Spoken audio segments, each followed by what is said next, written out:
You go first. Go ahead. No, go ahead. Oh, so anyway. Right. Right. So, ma'am, where you from, born and raised? I am born and raised in Baltimore. Oh, what part? Right now, Northeast. I've lived other places. I lived in New York. I lived in Virginia Beach. That's why I got my king and brought him back up here. Okay. Right. Okay. Yeah. Yep. So, yeah. And lived in California, but I'm originally from Baltimore. Nice. Hmm. So, what's the Baltimore you remember? The Baltimore I remember is Gilmore and Riggs. Mm.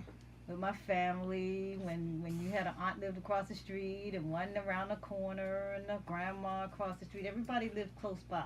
Mm. I remember that. Excellent. And then I remember going to Walbrook High School. Oh, wow. Okay. Yeah. Triple C, what you know about the Walbrook, bro? Junction, baby. Whoa. Oh, that's right. Liberty Heights. Okay. Ooh. Yeah. Okay. Yeah, so, yeah. West side. West Side, always West Side. Now I'm in Northeast, but I was a West Side girl. Mm-hmm. Well, at least you're on the cleaner side now. You know what I'm saying? Yeah. With his grass. Yeah, Word. Baltimore. I mean, West Side. Is Listen, you're a long ways from North and Pensy, baby. I I'll tell you that. know, I'm telling you. Yeah, the West Side used to be the clean spot. Now, man. Right. But yeah. So it's good to be home. I've been back in Baltimore now for 2.5 years. Excellent. Yeah, so it's good to be back. It's good to be Okay. back. I came back to be closer to my mom and to my family and my grandson. So, and my husband was great enough to join me on this effort. And so Nice. it's good to be here. Excellent. So the 2 years has been great. Yes, Excellent. Actually, any old friends you caught up with? not many. Not many. Because COVID, we were here a year, planning on connecting, and then COVID, Right. bust that all up. But anyway, That's good. it's good to be here. But the family's well. Everybody's good in health. Everybody is well. I'm telling you, we have been so fortunate through this pandemic. It has not come close to us, and for that I'm so grateful because, there are a lot of people who have had great loss. Absolutely. And not that it's been easy. We had a brother, my one and only brother, who passed away, but it wasn't due to COVID, but it was during that season. Oh, God bless his soul. Yeah, God bless him. Yeah, but beside that, we've been really fortunate. As a matter of fact, I've had a chance to chill a little bit. Ain't nothing wrong with that. Yeah. So hey, I'm all right. Okay. Well, I see you got purple on. Is that your favorite color, or are you a Ravens fan? No, this is just my color, but I am a Ravens fan. All right. I do like the Ravens. Oh, do I you? love the Ravens. Yeah, you Okay. can't be in Baltimore and not love the Ravens. There you go. No, I can understand that. There you go. I can understand that.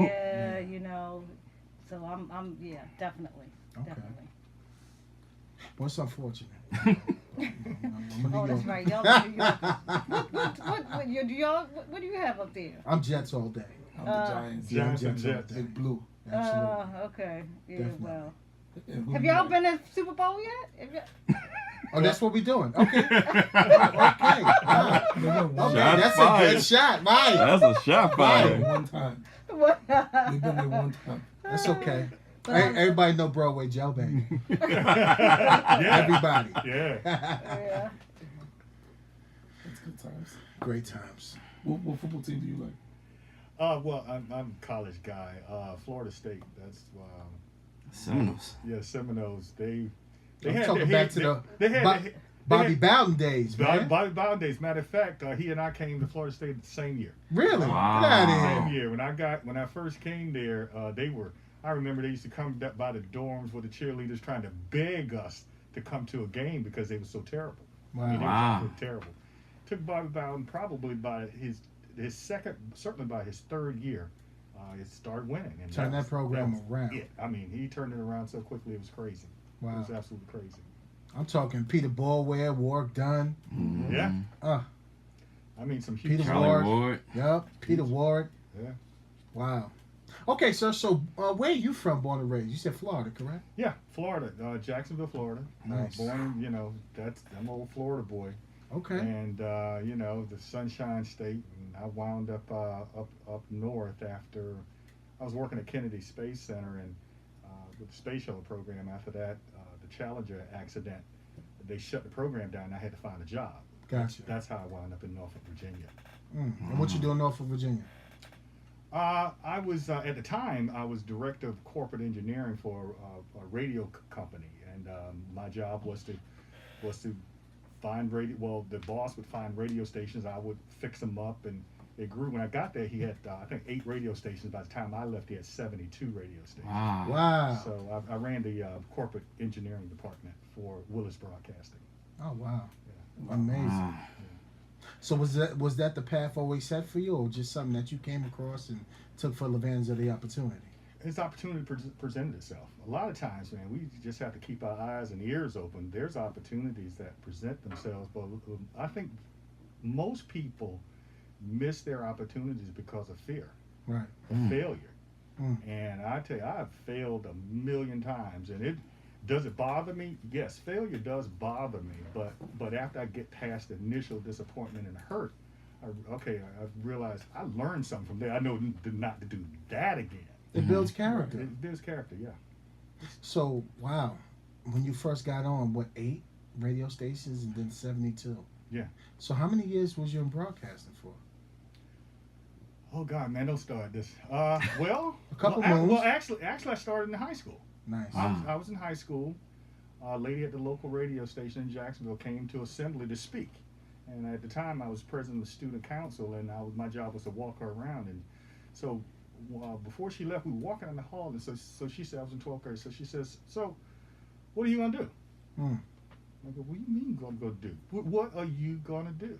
And she asked me some pretty hard questions, very hard questions. Real life questions. Yeah, real life questions. And she says, "You're supposed to be, leading this thing, and you look just like everybody else.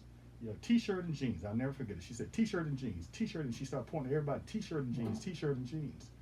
And so anyway, she invited me to come down to the radio station that weekend. She did a weekend talk show, and so my job was getting her coffee, taking out her trash, ripping stuff off the AP wire that doesn't exist anymore, and that was it. So I started there, Wow. just being her gopher, and I liked it. I liked it. Well, you know, that's how you learn the job. That was like an internship, Absolutely. basically. Yeah. You got your Yeah. foundation there. Was it paid or was it? No, I was a gopher. Gopher. You know. Yeah. Go get it. Right, you know, Yeah, you Need, can't need pay. that coffee, a little bit of cream, Yeah. 2 sugars. I order. Yeah. Yeah, Yeah. But it kids was today with a whole corporate budget. It was an eye opener though. I got to say, I remember her to this day, Betty Bullard. One of the things that she asked me questions that made me feel so uncomfortable, and it made me stop. Mm. And I had not thought past 12th grade. You know, what am I going? I hadn't thought about what I was going to do. I didn't think about anything, but she made me stop and think. And once I stopped and paused, I go, "Dang, I don't have a plan." Mm. It's crazy that you say that because like, there's not a kid right now in high school would take a gopher job Mm-hmm. at any company. Yep. It's You're right. like, they It's would not do it. unfortunate. They Yeah. would not. They would not. They would Why? not do it. Very They feel far like field You want to be between. It's a different. You know, like Mm. well, the way we grew up, we worked. We worked. You know, Mhm. and it's like you start from the bottom and you just learn everything. These kids now, it's like if I'm not making $100,000, I'm not taking it. It's like, but do you even know how to spell your name? Mhm. Like you have to learn. I remember, like DMX right now, he's in the hospital. Mhm. I used to put up his posters for free, and I learned so much. So for you to say that just brought me back. You Yeah. know, shout out to I think everybody we that's just, better. yeah, Yeah, definitely absolutely. shout out to him. Yeah, it used to be something for, getting in where you could, getting that opportunity. Same for me. You mentioned putting up posters. Was that for his label or was that for? Well, I was in high school and I did it for Rough Riders and Interscope. Yep. Yeah. I would sneak out of my house in the middle of the night. And then we'll go hit, back then there wasn't no social media. The albums coming out, May 16th. We had to go out there and put those posters up on every, all 5 boroughs. So, in the Bronx, it'll be all on Fordham Road, 3rd Avenue. If I go to Manhattan, you hit certain neighborhoods. Same thing with Brooklyn, so you spent the whole night just putting up posters. And it was, for free. It was. Yeah. I used to work for Steve Rifkin of Okay. Loud Records, and Ooh. he started that. Yeah, I Oh, know yeah. that is. That's Yeah. a The okay. street team. Yeah, like, yeah, and they used to call it something else they used to do, but at the middle of the night, you had to put it in the Mhm. middle of the night. Yeah. You're on your way to work, and it's like, oh, look at this poster. And Yeah. it's like, stacked with all these different, rappers that were coming out. I did it from Rasta Flax. Rough Riders was the one that I stood with the most. I remember Entertainment with Cameron. He had the Who is Charlie Baltimore? Who is Charlie? I remember that. Who is I remember Cameron that. Snickers? Yeah. And it was insane marketing. I Yeah. loved it. I loved it. It was awesome. And you know, and that kind of stuff, you said it builds character. 100%. It prepares you for those tough times. And too often we want to be stars, we want to be at the top, and you really don't have a foundation. Even if you rise up very quickly, sometimes when things get rough, you fall just as quickly. So there's a lot to be said for just for volunteering, learning your craft, doing apprenticeships, so that you can become a journeyman in whatever you're doing. But hey, I wish we could expose them to, because I think what's happening with the generation now is that with social media, everything is instant gratification. But if we could have mentoring programs to say, okay, you're looking at this particular artist or this particular person on social media or whatever the case is, right? And bring them in and mentor and help slow that thing down, because as you said, you rise quickly and you're so busy trying to get that money so fast. I gotta have it right now, and you don't know even what to do with the money when you get it. That's the point. There's steps to success. Yeah. And you got to hone in on that skill set. It's not about knowing everything. It's about knowing the right people. Yeah. They could put you on the right path so you can sustain it, maintain it, and turn it to generational income. How was your experience like with Loud Records? Oh man, that was one of the best families I worked for. It was John Rifkin and Steve Rifkin. And how'd you get exposed to it? I worked for, I started my career in the music business, and I worked in hip hop. As a matter of fact, I worked for Loud Records. We had Big Pun, we had Wu Tang. Y'all had a lineup here in Baltimore, and so I was there. I was one of their top marketing people, and because the Baltimore, Washington area was very important for breaking an artist or breaking out nationally. You could get Baltimore, Washington, you could break out, because New York was always last. New York and LA. But if you get Baltimore, if you get Atlanta and markets like that, then you could have a national story. So I worked for Steve and John Rifkin for many years until I resigned. I actually resigned and started going into gospel. And when I told Steve Rifkin that I was leaving to go in the gospel, he said, well, I'll start a gospel label.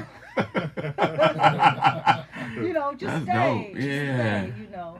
What made you want to resign? I didn't want to. I really didn't want to. I was on the road with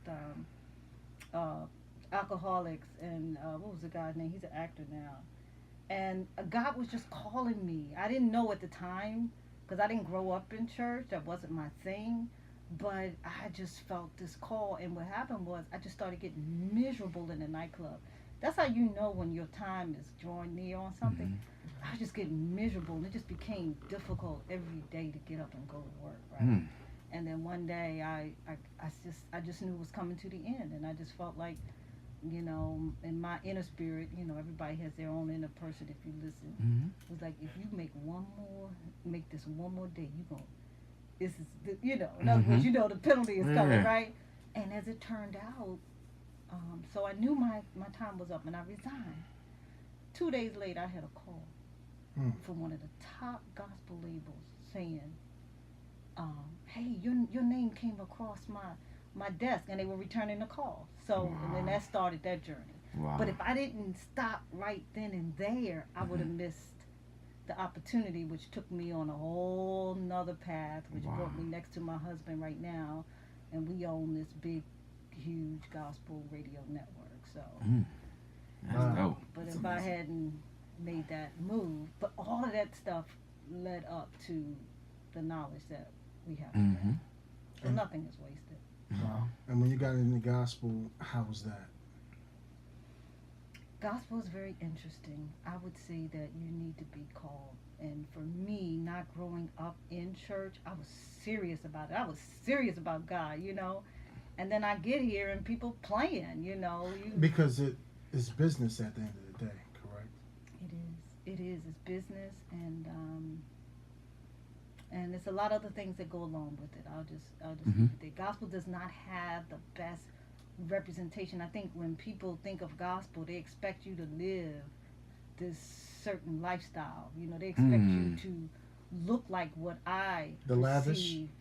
No, just holy, maybe. Just real church. Just real churchy. You know, and it's a bunch of mess. Some of the gospel people have been more difficult than my R&B. I'll go with my R&B people any day. Wow. Now I'm called to this, Right. But some of the nicest people were, believe it or not, the rappers. You know, Method Man and those guys. They were really, really good to me. Whereas on the gospel side, you know, it wasn't as much so. But I have my friends and my beloved colleagues on the gospel side too. But yeah. Gotcha. Yeah, like very anything interesting. else, you know. Just The grind is it the same grind though, regardless? I mean, because it's the music industry at the end of the day. It's just gospel and rap. Same waters, climate a little different. Climate's a little different, but it is a business.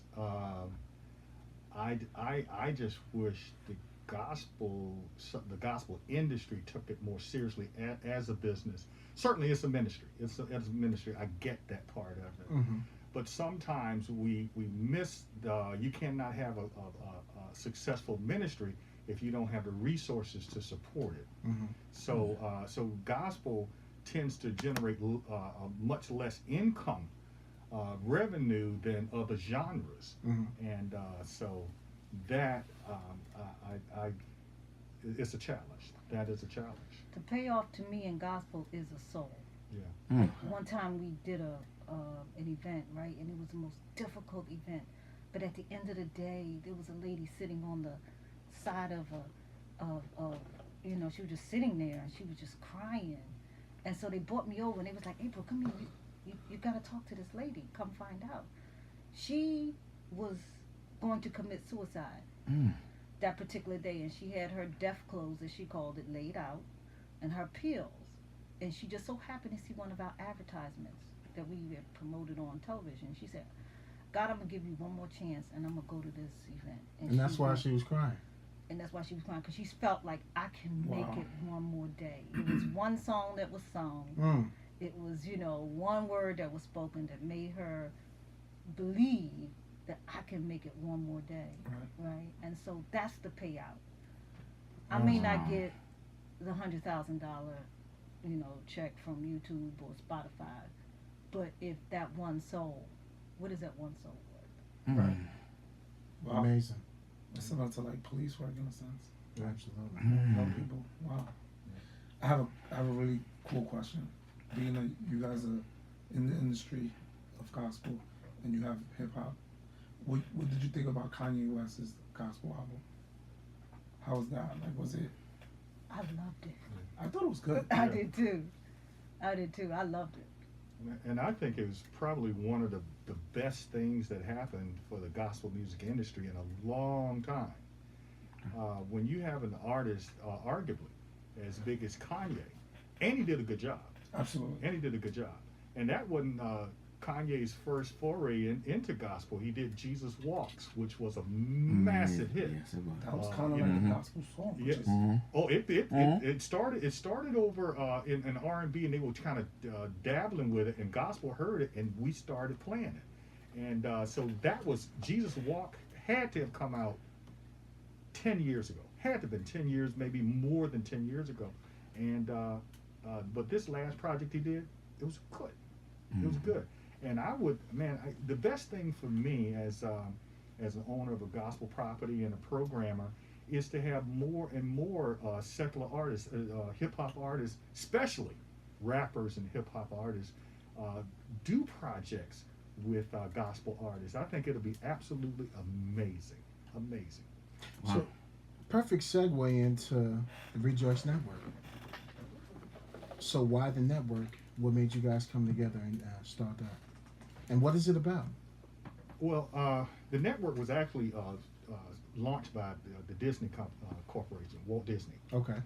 And Disney owned the ABC television. They still own ABC television, but Disney at the time owned ABC radio networks. And out of ABC radio networks, there were various formats. They owned the Tom Joyner Morning Show, Mm-hmm. the Michael Baisden Show. Mm-hmm. They had a rock format, a country format, a hip hop format, a bluegrass format, and one of the formats was gospel. It was the Rejoice format. Mm. And my station, I had a station, well, still have a station in Virginia Beach, WFMI, Rejoice 100.9. I was carrying the format.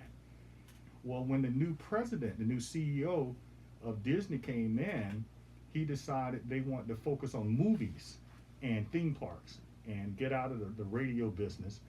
They did keep ABC television, but they got out of the radio business. So they sold that the network, their corporation, to what is now Cumulus. Cumulus Broadcasting is the second largest broadcasting group in America behind iHeartMedia.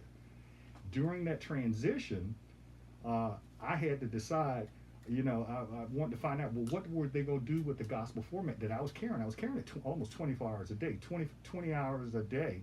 And I was faced with either hiring a full staff at my radio station, which I didn't have the money at the time, or find another product. Well, had some friends encourage me to go talk to Disney and find out what they were going to do with the network. They really did not know what the new company, Cumulus, it was Dial Global at the time, what they were going to do with it. So I contacted the Dial Global folk. They didn't know what they were going to do with it. So I went back and forth to Dallas trying to figure out what was going to happen. And so me and some friends, we came up with a little bit of money. And so I went out there and I told the guy, I said, listen, I have this amount of money. And he basically laughed. I mean, just laughed at the money that I had. I thought I had some money. We had come up with a couple $1 million. And he just said, man, please. Wow. So I went back home, thought about it, came back out. And I just told him, by my third trip out there, Steve Harris, he passed away about 4 years ago. And I just told Steve, I said, man, God told me that this network belonged with us. We'll take good care of it. We'll grow it. We'll feed it. And Steve started laughing again. I mean, he bust out laughing to the point where he just started crying, laughing. Wow. And so finally, I waited for him to finish laughing. So he said, man, I'm not laughing at you. He said, what I didn't tell you is that I'm the associate pastor at my church. And at the time, they had other takers come to the table, and I think they had an offer of $12 million for the thing. And we had sold aluminum cans, bottles, or whatever. Well, I didn't have any more money. He said, I didn't. He said, I'm the associate pastor at my church. He said, anybody that walks in here that many times and tell me that God told them it belongs to them, it does. He said, how long will it take you to build studios? I said, well, I can build studios about a month. He said, start building your studio. So now I was a little bit perplexed. I didn't know what he was saying. So I said, so you're going to take the $2 million? He said, man, that little bit of stuff is not going to impact this deal. It was a $3.2 billion deal with a B. He says, just start building it. He says, New York don't want to mess with this thing. Just build your studios. So I did. Started building studios. Built the studios. By the time I finished, everybody was going out of ABC building except for Tom Joyner in the country format. So by the time I finished, I still did not have my lines, my fiber optic lines to get to the satellite uplink. And I told him, he says, well, come on over and use ours. So I went over to their building, broadcast out of their building, using their satellite facilities for no cost. And I stayed there until I finished building my studios, and then the ABC shut it down. Tom Joyner bought his show at the time. So that's how it happened. That's how I got in. It was just like that. So bottom line is, they gave it to me. Disney gave it to me. Wow. Shout out to Disney. How about stepping out on faith? How Y'all about both that? there. Wow. That's awesome. I mean, shout out to you with your consistency. Yeah. Kept going down there, Yeah. That's awesome. You got to be afraid not to fail. Can't. So what you fail? Right. So what if you fail? Pick up, keep going. Yep. Dust yourself off. Right. Figure out what went wrong, Don't beat yourself up. And I'm gonna tell you, failure is really a good thing. It really is. A lot of people, there's so, what's this old saying about there's some of the best ideas in the world is in the graveyard. The people taking these great ideas to the graveyard with them because they was too afraid to speak up and take the chance. Right. You don't die when you fail. You don't. You feel bad. Right. You might lose some money, but you don't die. You learn something. Absolutely.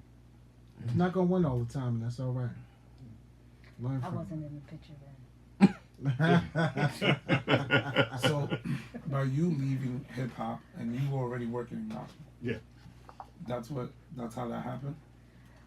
No. So when I left hip hop, and I was working for a gospel label, and I went to a conference, and one of my girls was the VP of sales at Universal Music, and she said, "April, what are you doing here?" I said, "What are you doing here?" And so we talked. She said, "I'm out here looking for some gospel labels because Universal sent me out. We got to get some gospel labels."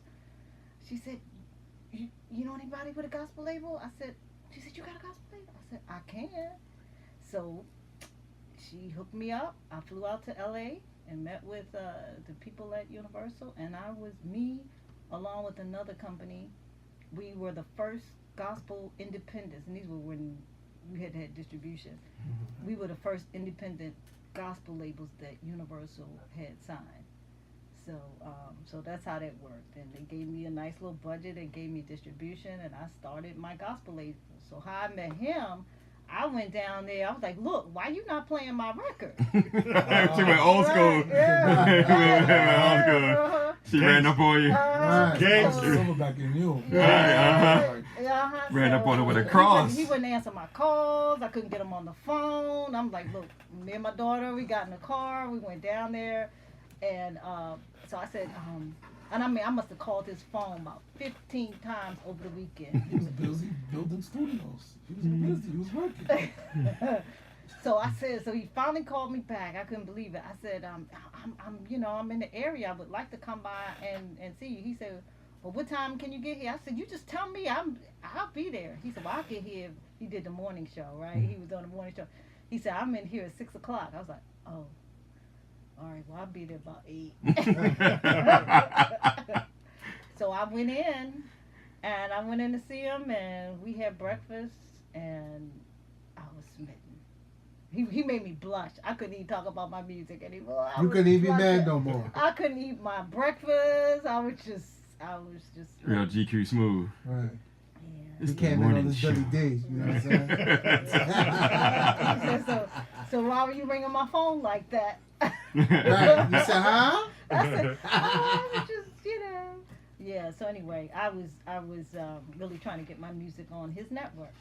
Because, one thing he didn't say is that just like, like the Ricky Smiley show and all these different shows that the local radio station are taking that feed, right? There aren't many networks that take a gospel feed. So, like Steve Harvey has his network and so forth. So his was a big deal. And if I could get my music on there, that meant that I could get that penetration that I need across the country, right?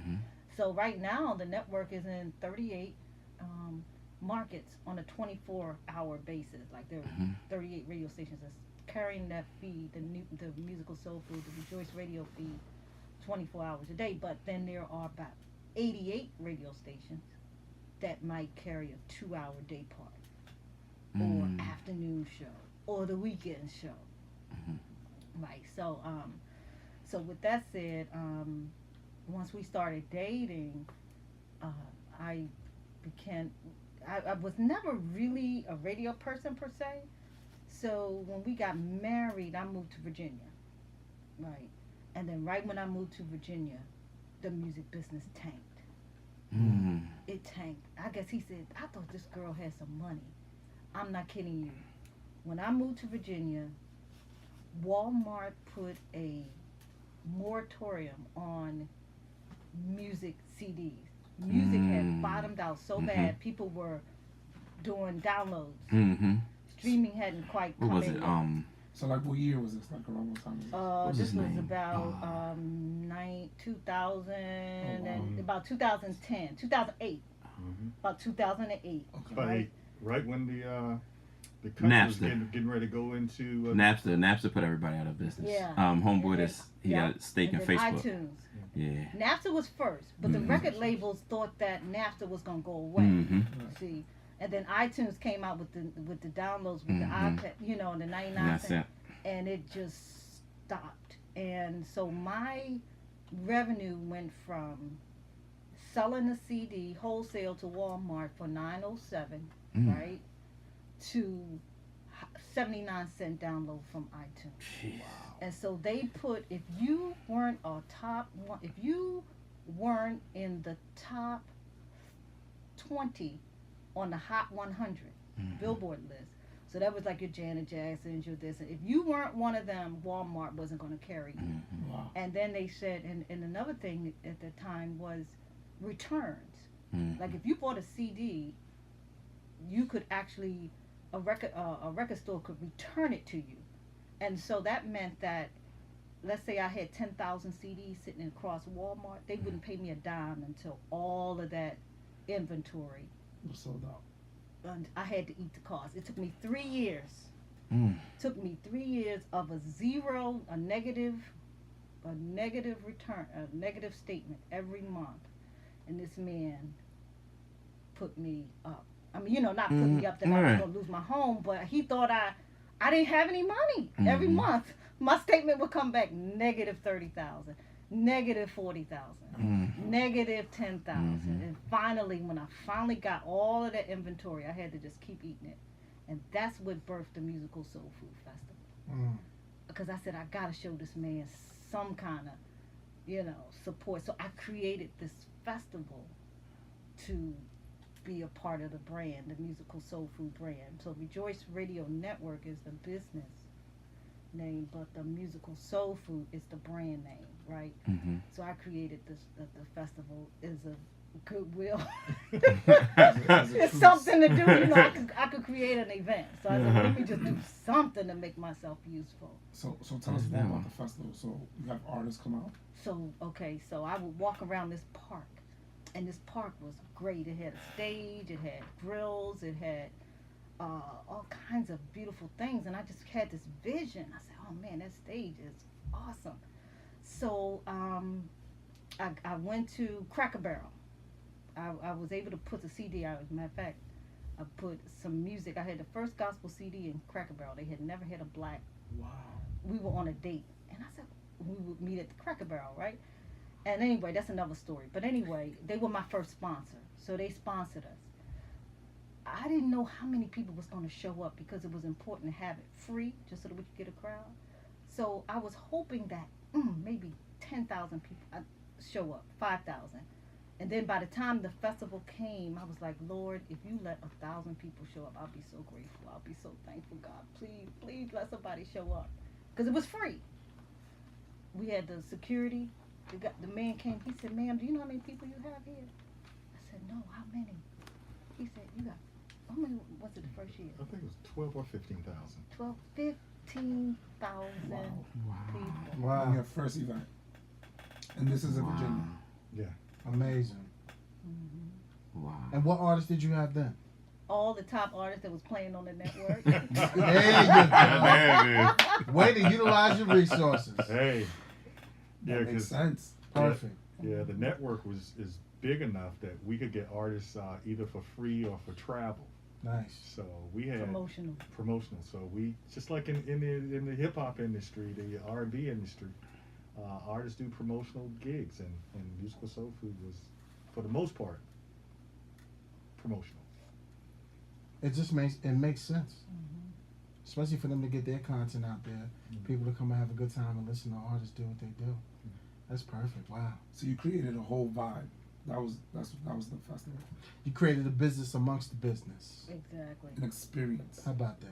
Yeah, and for me it was important because families could come, Right. bring your children, just come enjoy some music, Mm-hmm. be on the park, bring your picnic basket, and we had vendors, all types of food trucks. Nice. So it was great. A lot, and my background is marketing and advertising, so I had sponsors and advertisers. So it worked out good. And that was always in Virginia. Yeah. And it's still in Virginia. Yeah, What's except on for pause now? yeah, some pause since COVID. Yeah, You gonna bring it to Baltimore next year? I would love to bring it to. I tell you what would be ideal. Artscape. Somewhere like Meriwether. Meriwether Post. That would be dope. Yeah. Yeah, Meriwether Post That would be would my be dope. ideal. Because that way I could pull from Baltimore and Washington. Yep. Mm-hmm. It's a beautiful like middle spot right there. That would be very Yeah, when I nice. look, That's awesome. my little cousin, she has a gospel choir. So that's the reason why once I talked to your sister, she was like, I said, let me look, and I was like, Naja Scott, and I was like, oh my, she played at the, and she was like, yeah, I was like, we're gonna have them, and she was like, oh my God, you're gonna have them as a guest. I'm like, So what's your cousin? Ciela What's she Rockstar. Her name is Naja Scott. She was with one of the groups. So she has a gospel band named Naja Scott and the something like, and I'll show it to you. I can, but she's always been phenomenal. She's been church singing since we've been real little, and then she has her own they're highly requested around Baltimore, and then as they're starting to get signed and picked up. So when she said that, she was like, yeah, I sung there. I was like, okay. She's like, it's like the Essence Festival for gospel. I was like, It really was. Yeah. that's a big, when you put that on there, I'm like, okay, Yeah. all right. Yeah. So Right. So, well, go ahead, bro. I was just No, gonna say- it's one of the largest gospel festivals in the country. Wow. So it grew from 15,000. I'm sorry. So how big is it now? The last festival. Well, you know what? I made not a mistake, but because it was free, so I figured, well, maybe we could charge $5. But when you start something free, folks get a problem when you try to get $1. Right. So then we leveled out at around throughout the day about 8,000. About 8,000 people. 8,000. Mm-hmm. Okay. That's kind of No, it's still big. Mhm. Yeah, but when it was free. It was free. It was free. It was really free. Yeah. I Yeah. understand, like something like that, it takes a lot of money to It put did. out. Right. You know? Very, very. And once you bring up that mission, they're like, huh? Like what happened? What happened last year? I was there last year. Right. What, Yeah, they were not feeling, It's all right. Okay. Yeah, on the low side, it was costing us about $100,000 just to put it up. Even with the artists doing promotionals. Wow. Gosh, you got to run a sound system, $30,000, $40,000, Absolutely. police, security, food. And he didn't want to see and we would be battling because I'm the spender, and he was like, "Oh, we don't need." I don't want to see this bill. He's an engineer. Oh, Lord. we were looking at it. I would say, man, if it's no work, we're just gonna be bologna sandwiches. Oh, for a while. right. Yeah. Or some boy. good air sandwiches. Yeah. Man, hey, go back in the day, Yeah, mayonnaise yeah. sandwich. We know that. Yeah. Syrup sandwich. Serve, hey, my man, serve sandwich. All day. Serve sandwich. That's the It's like, grind. Yeah. I listen to all types of music, and I do like the way gospel music sounds now, because it sounds very more modern. I like it. Yeah. I like it. I mean, I don't listen to it all the time, but when I do go to church, where I go, they play modern gospel music, and it's awesome. Not your grandmother's gospel. Right. No, but Even don't. though that one gets you going, though. Yeah. Too. No, that's Yeah. listen. That's the essence, man. Yeah, that give me Any tearing up. gospel, if you sing it from the heart, you're gonna feel it. Yeah. Well, it's just like anything. It's going to transition. I mean, you're not going to expect a 20-year-old or a 30-year-old to be singing old Mahalia Jackson songs. Mhm. So gospel has transition. As a Absolutely. matter of fact, some of the gospel songs you listen to, if you really didn't pay attention to what the words were, you really think you would listen to Urban AC Mm-hmm. or hip hop. Yeah. You guys have Anthony Brown right here. Anthony Brown is in Group Therapy. Is one of the top gospel artists groups in the country. I think he's nominated for another Grammy Award this year. I mean, and they certainly are not your grandmother's gospel by no stretch of the imagination. You want to jam off that thing? You know, I'm an R&B guy, so one of my top notch is Anthony Hamilton. Love Anthony Hamilton. He does gospel. Yeah. He does gospel. I mean, just him singing, he's a gospel singer, to be honest with you. Yeah. Yeah. But he tapped into the R&B, and that's where he grew. But I love Kim. Anthony Hamilton. I love just all genres of music. As long as it sounds good, I'm on it. I remember we used to play that in the car. Yeah. Anthony Hamilton. I'm just saying, like, but it was good though. And then but like midday, Because he Dominican, so I had to show him a little bit. You know what I'm saying? A little bit of Alexander O'Neal. You Right. know. he put me He's on put to a him lot of on. good stuff. I'm like, oh, what's? Right. Then like 3 days later, I'm like, yo, play that stuff you was playing the other day. Right. He'd be like, yeah, I know. I know. Give it a minute. You'll be all right. Our biggest supporters were the local police departments, and we started doing, like we would have a area for the youth, and so they would play basketball, and so they really appreciated it too. So if we come back and we bring it to Maryland, maybe we could. Let's do it. Absolutely. I don't see why not. Absolutely. Yeah. That's why I brought up if they bring it to Maryland over here by Artscape. It's got the stage. It's got everything. University of Maryland's right down the street. I know the person So who it's puts on Artscape too. Yeah. Really? It's like my big sister. Yeah, we went to school. Well, she's older than me. She's my brother's age, but yeah, that's like my big sister. So It's perfect because they have the Pride Parade there every year, Artscape there every year. In that area. In right? that Mhm. area, it's perfect. They could have Right by its own UB. stages right there, right by UB. It's perfect hmm for what you're trying to do, like the festival. I think it'd be that's an ideal place to have it. Yeah, it's I a agree. street festival. I agree. It'd be great for the city. Oh, It really was absolutely. That we could have a purpose behind it. Maybe In this city, there's been times that I'm like at a red light, and the car next to me, they're jamming out to gospel music at a red light. Yeah, we definitely want to talk. Yeah, Yeah. definitely. Yeah, gospels has some swag on it now. It got some got that stank. I want to hear it now. get some support from our mayor. That'll be Yeah, awesome. yeah, we get it. Most definitely. If you're listening, Mayor Scott.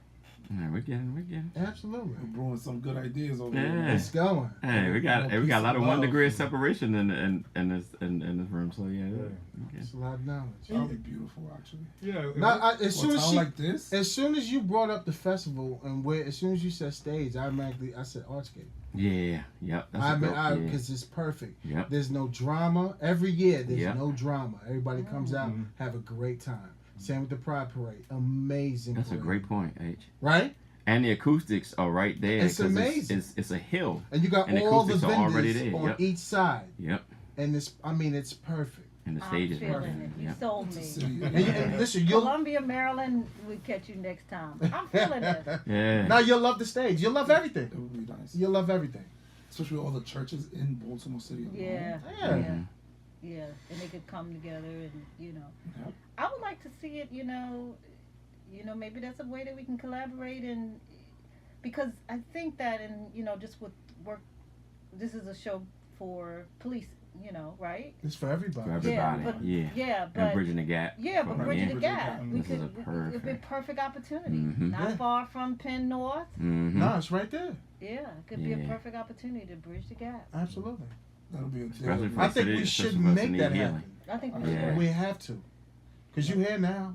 Yeah. Why not? It would Yeah. heal the city, I think. It really would. All Oh those, my you know, God. beautiful. Well, gospel and songs both of you coming out. guys, your experience, your body of work, and for what we do, and, That'd be and awesome. all, Chris's Connects, and Yeah. Miss Misty back there. Yeah. Well, she my I fight with her too. That's my sister. Absolutely. I get on her nerves. I get on everybody's nerves because when you see it and they looking at the dollars or they looking at this. Missy don't like meetings. She said, I'm not attending any of your meetings. But anyway, yeah, she's a soldier. That's the plug right there. Yeah. You see the vision I just, you know what Nah, I'm that's saying? beautiful. Yeah. Right. Come on, bro. It's impeccable. come on now. The Come on, swag is come on always now. there. The city does need that, though. Yeah. Now, seriously. And the great thing about it is that Perfect, it's an event. The festival is an event. You'll see 3-year-old kids, 20-year-olds, 30-year-olds. You'll even see grandmamas, 75, 80-year-old grandmamas. Yeah. So it's the whole range of the family if that you comes there came, together. if you came to Artscape, it is the exact same thing. Mm-hmm. Just art. Just art. But All forms of art, Mhm. different vendors, people come in. I'm telling you, they utilize the stage. They have performances. It's amazing. Mm-hmm. Perfect for what you guys trying to do. Especially, I'm telling you, with the festival. I'm telling you, because Yeah. we work it every year. So we see it with It's first always hand. a good time. Always a great time. Always a good time. I'm feeling it. But a gospel version would be dope. It'd be awesome. It'll be like some type of healing for the city. Like, Say it again. That's right. On this Exactly. After everything is gone. Yeah. On this day, ain't nobody beef. Yeah. No, let's come have a good time. Yeah. Might be a good time too, around the time of when the situation happened with Freddie Gray, to heal that. Sometimes we don't want to. We used to say a thing where, to have healing, you gotta go back to the source of the pain, right? I agree. When you have that healing, you gotta go back. And that's the basis for this podcast. If you can't have uncomfortable conversations with people, then how can you move forward? By not embracing, acknowledging what happened. Right. And let's move forward. You gotta be uncomfortable. What does it say? You gotta be comfortable with being uncomfortable. Absolutely. Yeah. And perhaps that is a place that could bring healing, as you say. Yeah, because I mean, we're cops, but at the end of the day, we want everybody to have fun and be at peace. Absolutely. I'm tired of seeing people hurt. Yeah. So something like this, and it could be, if I'm looking around, I'm working, everyone's smiling, good food, good music. You know? I got my uniform on. I want to two-step with you. You know what I'm saying? Eating a little burger or something. Yeah, why not? I was gonna say hot dog, but that's a pause on that. No hot dogs. No hot dogs. No hot dog. Okay. I want some fried chicken or something. Right. Nice soul and food. probably the most important institution in the history of mankind is the family. Yes. And one of the issues that we're seeing now, and I know you guys have seen it as police officers and law enforcement, is that when the family becomes disjointed, you have all kinds of things begin to happen. Absolutely. And I don't want to spend a whole lot of time on it, but a lot of stuff was intentional. I remember back in the day when I was a kid, they used to have welfare workers that used to come around into black families, looking inside your house, looking inside your closet to make sure there was no men's clothes in your house. And if they determined that a man lived in that house, then your benefits would be reduced. So, and I believe, I might be wrong, I think it was intentional to disjoint that black family, because let me tell you something. You guys have seen it. When there's no man anywhere near that house, especially with the young boys, the young boys sometimes don't even know what it is to be a man. So guess what? They get their examples from some knucklehead out there. But if you can do things that can begin to bring the family back together, this is my belief. The stronger the family is, the stronger our community will become, because we've got, when you start talking about basic stuff, when a single mother is in a house with two kids, that kid is at a disadvantage, if nothing else, financially, because it's one income. Not only that, from a teaching perspective, I'm only getting one side, and thank God for women, because, hey guys, this is a tough one for us to admit, but we drop the ball more often than the women. We will make a baby sometimes, and we'll leave that woman there to raise those children. And they've done phenomenal jobs, but let's be real. A woman cannot teach a boy to be a man like a man can teach a boy to be a man. But when you start having these events and bringing families together and strengthen that thing, it will transform whole cities, and it could even transform our whole country. But we're disjointed, and that's why part of the reason why we're seeing the reason why we're seeing this private prison system growing so prolifically is that we don't have the experience that you have. You have seen things that a 17-year-old young man have not seen. You can tell them about it. So why do you have to make that same mistake when I can tell you about it? I can tell you, if you do this, there's a good chance that's going to happen. And when those things are not in place, well, folks make those mistakes because they don't have teachers, mentors, fathers, uncles. Shoot, back in the day, man, it was my uncles. We had that whole ecosystem. But it's different. It's different now. It's disjointed. It's more than disjointed. It's an embarrassment, because you still got parents that can't parent at all. There's a certain kind of ignorance that's spreading even through the city, everywhere. where parents can't parent their children. So even fathers they can't parent their sons because they don't know how to act. So it's different puzzles that come into play with that. But I agree with you 1,000%. There's got to be a foundation where we can all touch one and talk to them. Yeah. And it's with the youth too. A lot of them don't want to listen. They just want to do their own thing. Yeah. But like you said, family. There's other people that play a major part in building that young child, that young man, that young woman. So it's going to take all of us. It took us a while to get there. Absolutely. It took several generations to get to that point. Yeah. And we're seeing it now. Yes. And it's not something that we can change overnight. It took a while to get there. Guess what? It's going to take even longer now. A while to heal it. Yeah. Right. But I agree. Yeah. So these family events, getting back to the Musical Soul Food Festival. Yes. That's like a medicine. It's like a salve on our community when you can get grandmama and mama and them and auntie them and the kids, the millennials, the Xers, the babies, and everybody get together. And guess what? We ain't beefing, we ain't fighting. We just having a doggone good time. And also, shout out to my brother Rashid. He's got AGS programs. He's a mental health specialist. Mm-hmm. He's a counselor. So that plays a huge part in our skin color because a lot of us don't like to go seek help mentally. So, in doing that festival, I love to incorporate what he does as well because it's nothing to go talk to somebody. It's actually the best thing to do because we don't have all the answers. It's good to get guidance, and it's okay to speak to somebody that's a professional that doesn't know anything about what you're going through, but they've been there and they can give you a thing or two of knowledge about bettering yourself in that situation. Because we tend to bottle up and hold a lot of things and compartmentalize a lot of things, just in law enforcement. And just think over 20 years of watching trauma, going through trauma, being abused, and I'm saying not physically abused, but mentally abused by going out here in this city. It takes a toll on certain officers. A lot of officers are not living past retirement. They give us 3 years. Yeah. Wow. Mm-hmm. Is that PTSD? Yeah. Everything. Hard Everything. times. Very I mean, high. but like you suffer from, just like people now, we're suffering from PTSD, which Yeah. is not just in the military. No, Right. from the trauma of being from doing what we do It's from the job. triple, and sometimes quadruple the normal rate of the It's- average rate. For us, it's always being a high alert. Everywhere we go, we're watching. It's something we can't take off. So what do you do? What's your Just plan? live it. Well, a lot of people we're different. I have fun. I have a life. My life ain't just police work. Mm-hmm. You know, I'm an entrepreneur myself. I have other hobbies. I have other goals in life that I'm going to achieve. So, you know, Yeah. but a lot of officers don't. A lot of officers is police. I'm a cop. I'm a cop. I'm a cop. That's all they know. They don't know how to turn it off. They never know how to turn it off. We've had retirement or officers that have retired, and they say, "Man, I feel great.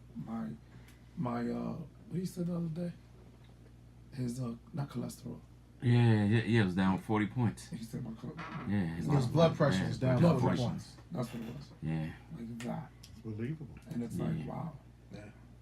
So there probably needs to be some sort of program after a cop retires to help. The transition to being Yeah, a the- I civilian. think it Yeah. should start before. Yeah. It should start at least 5 to 10 years before you retire. Yeah. Yeah. So it could be a smooth transition back into the society. Because one of the gentlemen was talking about waking up, like, and it was when he said that. Reggie. Yeah, he was talking. How he was talking sounded like my pops talking when he came out of Vietnam War. Like waking up in cold sweats, waking up like looking around, being alert. Like that's not normal for an individual. But people, as if they said, like it's, you turn that off as soon as you retire, and then there's nothing else, and it's a very high rate. Has the climate of what we're dealing with now, like with the, George Floyd situation, has that impacted your day-to-day work, how people view you on the job? Of course, I think To a certain it extent. always impacts, but it's on the individual officer how they take it. But do people see it that way, though, or do they think, you know what I mean? Like, is there a The trust. need for the community to... So for me being a civilian, I think, and they can answer from their side, but the same thing you all were talking about with instant gratification is the same thing. So it gets over sensationalized as opposed to a person just rationalize saying that it's not every person. And us growing like, and And people will always say, well, yeah, but I said, dog, I'm from Baltimore City. I grew up in Westboro Projects. You're not telling me anything different. I was victimized as well, but I'm, on both sides of the pendulum. So there's not a, like, but when you always see something that feeds that anger or feeds that need to certain things, the psychological piece of it, that, like you said, when you go to social media, if whatever you're feeding your brain, you're going to believe everything is true. So now you're just feeding whatever that beast is, as opposed to, like H or Dre says, you got to have a conversation with the person, because you realize, like, they've been in situations where they've made 99.9% of the time they've made right decisions. If they saw somebody doing something like that, like, and I'm not gonna let them do that. And then they've had officers, as they say, white shirts, lieutenants, and people come in and was like, oh, absolutely, they would have pulled me up. Like, that ain't the move. A lot of people don't have that intestinal fortitude to do that. So that's a testament to them. But everybody doesn't have that. And then on the flip side, for civilians, they don't have that person behind them. Like, dog, that's not everybody though. Like, remember the last time we got pulled over and dude was like, man, y'all about to go here. Y'all good. Just go have a good time. You forgot about them 5 times. And you remember the one time where something was, somebody was absolutely a a-hole to you. So I get it. What makes it difficult for us is that during this climate, I remember when we're working, one of the last protesters, there was protesters, a protesting event every week, like maybe 2-3 times. What I've noticed, it was like, it wasn't really people from the community. It wasn't people from North Ave. It wasn't people from like Northeast. It was people from like the county. And it's like, wait, can I ask you, where do you live? Oh, I'm from Howard County. Oh, where do you live? Oh, I'm from this place. And I'm like, you don't understand what it is to be on this side, so why are you here? Oh, you're here because of the cameras and you want something to happen. A lot of that was going on all over throughout the look at Seattle, big place. A lot of that is going on. It's not really like the people from this city. There's people from the city that come up to us and like, hey man, we're with you. And these are like drug dealers. Right. It's fucked up. Excuse my language. It's effed up what's happening. Yeah. I think for the festival, It's we're gonna weird. get my sister over there, Soldier. We'll go to the Baltimore City Police Department and ask them to sponsor it with us. I think that would be really, really incredible. It would be amazing for the community. Yeah, anything with the community, it'll happen. Trust me, it'll definitely happen.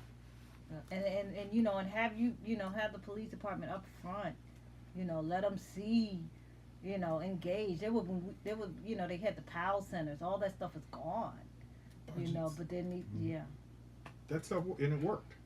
It worked. It goes back to what you were saying. When they rip certain things away from us. Yeah. Here we are. They've been defunding police for decades. That defunding police, that's not a new saying. That's been happening. When they took away the power centers, when I was growing up, we had power centers.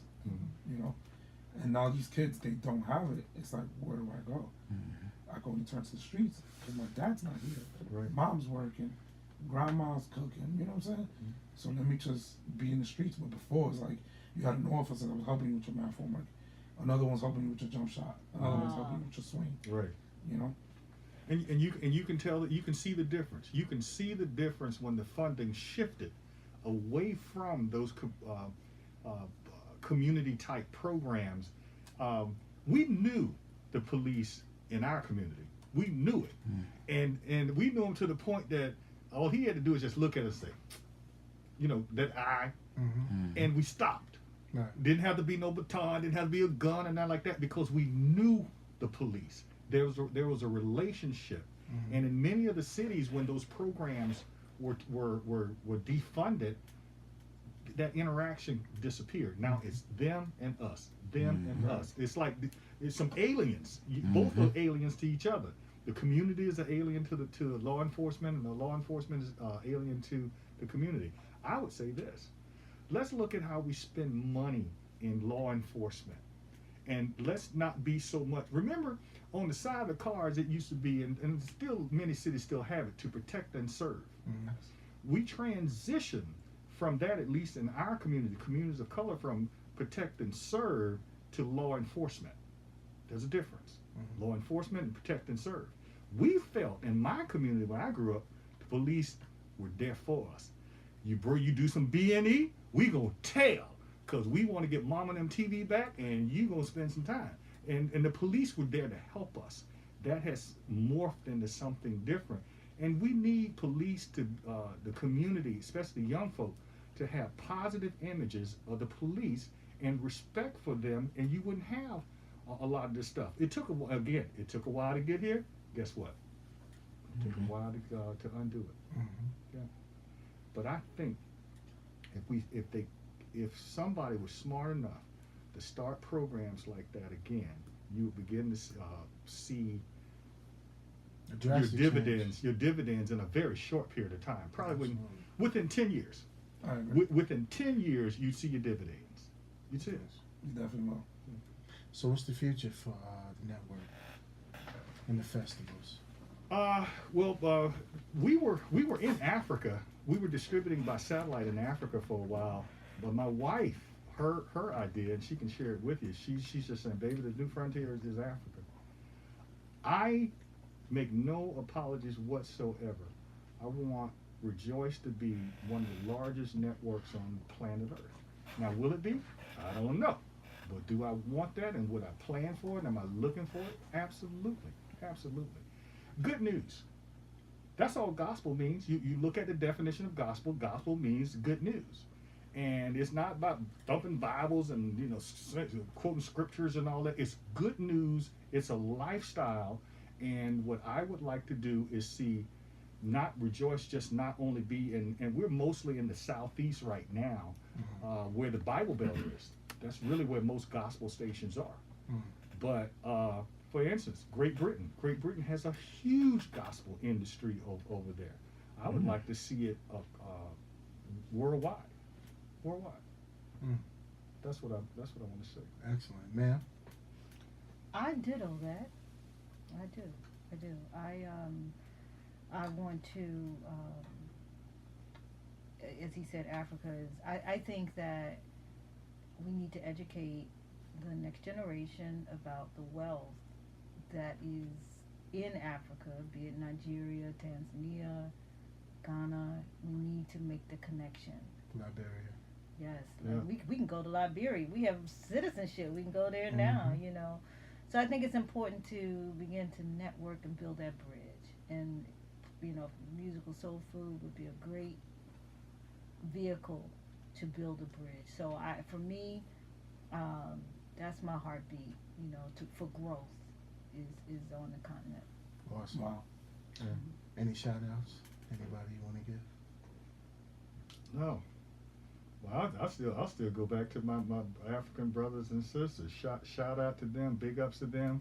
The continent that has more resources than any other continent on the Yes, sir. planet.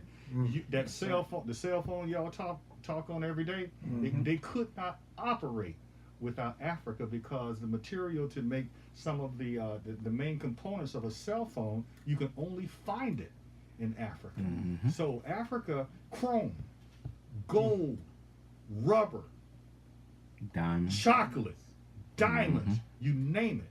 And I just see at some point in the not so distant future, maybe a couple generations, because we're beginning to wake up, Yes. to be able to not just sell our resources, but become producers of the final product of what those resources bring. So big ups to Africa. That's my shout out. Well said.